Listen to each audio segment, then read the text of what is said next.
Environmentalists say hundreds of Queensland mines will escape tough new laws designed to force companies to clean up all their mess or explain why they can't.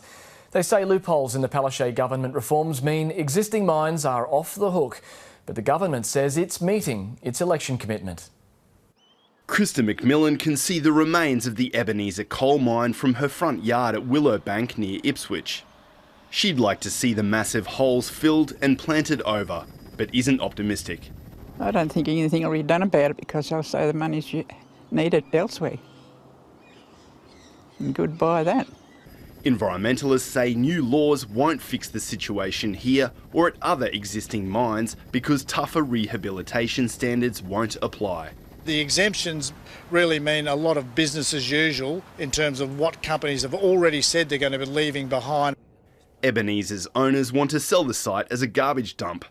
Failing that, they'll leave it for grazing, water storage or wildlife habitat, but the holes will remain. We're asking the state to ensure that all existing mines return all areas disturbed by mining to a post-mining land use, not to leave great holes in the ground. Laws due to pass later this year will put the onus on new mines to restore sites as they go and limit so-called non-use management areas that companies say can't be restored for other uses. But existing mines won't have to justify or notify the public about what they plan to leave behind, which will largely defeat the purpose of the reforms. The mining lobby says anything else would be bad for business.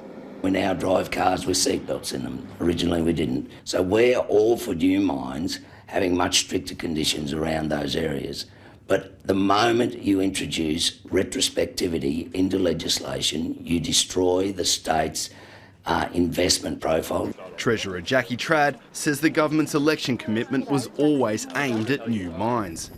She says the reforms force companies to hold bigger clean-up bonds, ensuring taxpayers are no longer left to foot the bill. Josh Robertson, ABC News.